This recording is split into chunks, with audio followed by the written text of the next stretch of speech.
Mhm. A'udhu billahi minash shaitani rajim. Bismillahir rahmanir rahim. Kò sí èèyàn tó wáyé tí ò ní kú. Alákọ̀ọ́kọ́ nìyẹn, and that is my consolant. Kò sí èèyàn tó wáyé tí ò ní kú.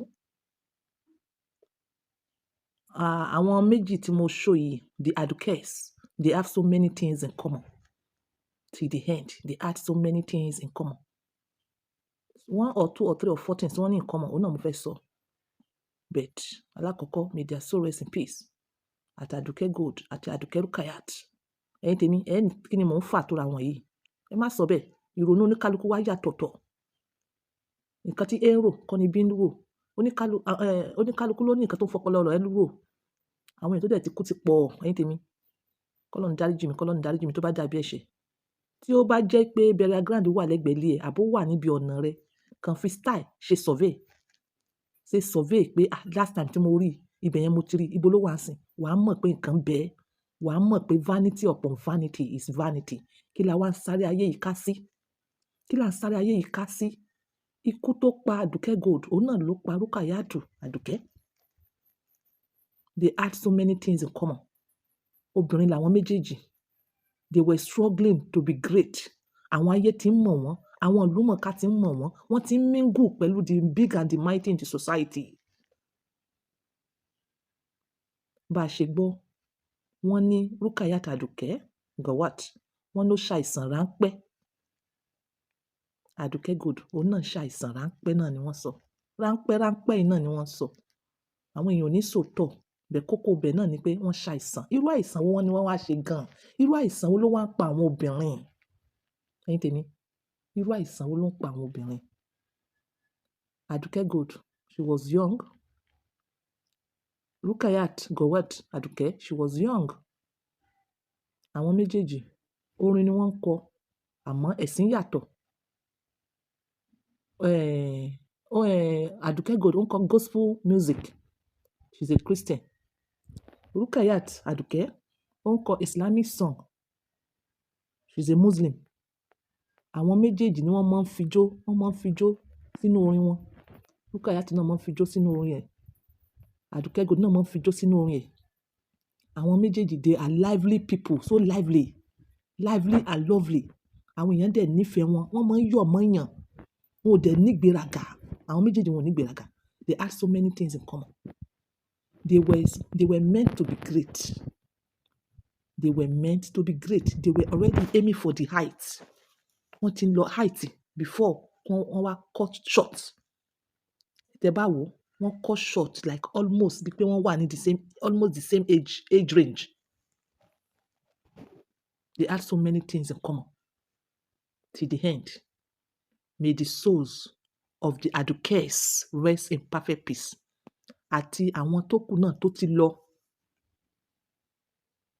Ẹ̀yin tèmi, gbogbo ṣìkàṣìkà, ẹ rántí ijọ́ tẹ́ máa sùn. Gbogbo èèyàn tó ń fi ẹ̀mí dí ẹ̀mí. Gbogbo èèyàn tó ń gbéyàn gbìn tó fi ń ṣàṣírí ọlà. Ẹ má rò pé bóyá ọwọ́ rẹ ló ti wọ́n fi ṣe sábàbí, wọ́n fi kú o. Má rò pé wọ́n ló pa wọ́n o. Má rò pé wọ́n ló gbé wọn gbìn o. Má rò pé wọ́n nítorí pé mo submit orúkọ wọn ni ìwọ owó rẹ fi ń lọ fi ń rọ́wọ́ yọ. Ẹ̀yin tèmi, mo believe pé ẹ understand nǹkan tí mo sọ láàrin yẹn. Ìyẹn ó ń ṣẹlẹ̀, ṣé kò ṣẹlẹ̀ ni? Ó ń ṣẹlẹ̀. Tẹ́ bá sọ pé kí la jà sọ́nsìn, ojú yín náà ni tí wọ́n ń gé orí, tí wọ́n ń gẹ́sẹ̀, tí wọ́n ní kí wọ́n fi ṣe ètùtù. Àwọn tẹ́ ẹ rí mú nìyẹn. Àwọn tẹ́ ẹ rí mú kọ́. Àwọn the mighty. Lórí pé mo fẹ́ dà. Aduke ṣe mo fẹ́ dà. Rukayat. Aduke Gold náà sáré pé mo fẹ́ dà kó lè dà. Ìdí kó lè dà náà ni wọ́n kú sí. Àmọ́ ohun tó pamọ́ ojú Ọlọ́run tó. Tó bá wá jẹ́ pé somehow ìwọ mọ̀ nípa ikú wọn. Ẹ̀yin tèmi, ọpọlọ mo fi ń sọ̀rọ̀. Somehow ìwọ mọ̀ nípa ikú wọn. Ọlọ́run lù ẹ́ fún sábàbí ni ìwọ kọ́ ló pa wọ́n. Ewé kan ò ní jábọ́ lára igi kí Ọlọ́run mọ̀ sí. Ọlọ́run ti kádàrá pé tó bá jẹ́ pé ìwọ ló fìpò lọ submit orúkọ wọn o fún ìtẹ̀lé ọlà, fún fẹ̀mí dí ẹ̀mí nítorí pé kẹ́mi rẹ lè bá a gùn àbí pé kó mọ̀ fi wọ́n ṣàjídèwé. Rárá. Ọlọ́run ti kádàrá pé báwọn ó ṣe lọ nìyẹn, wọ́n fi ìwọ ṣe sábàbí nítorí ìyà tó jẹ nínú sàárè. Àwọn ti lọ, wọ́n ti lọ sinmi wàhálà, wọ́n ti lọ àti gbogbo àwọn tó lọ àti gbogbo èèyàn tó bá wù tó bá jẹ́ pé ìwọ one way or the other o mọ̀ nípa ikú wọn. Àwọn eléyìí ti lọ sinmi, wọ́n ti lọ sinmi. Títí ẹ ní kóró pé no matter ayé tó bá sá, wà á sì kú náà ni. Mo sọ kíní kan wájú, mo ní mo mọ̀ pé oníkálukú wa náà ló máa kú, which is a consonant.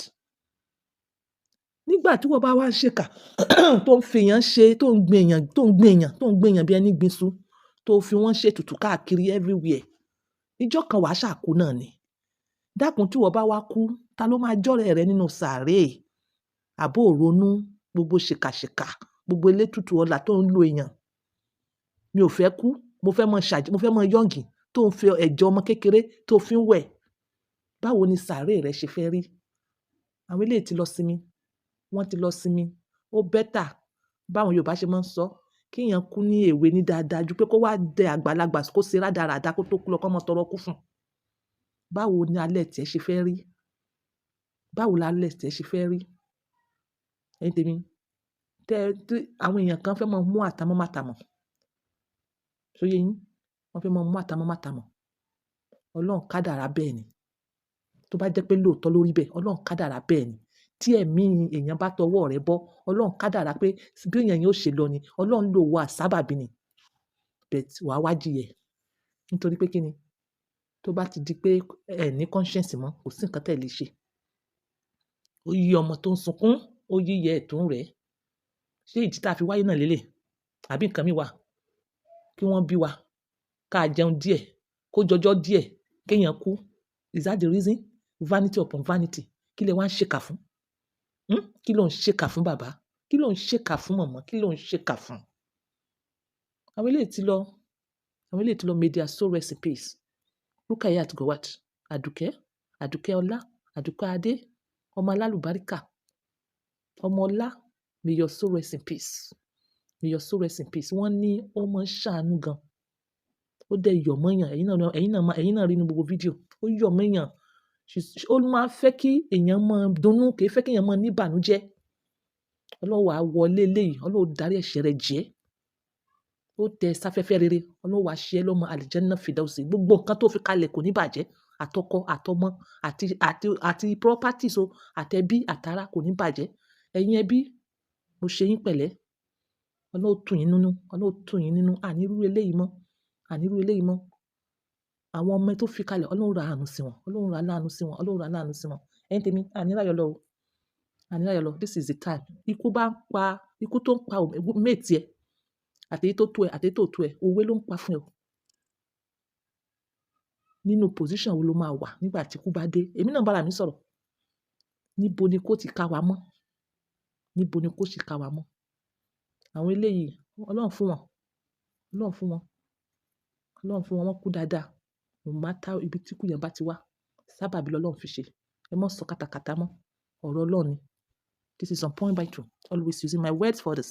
Bye for now.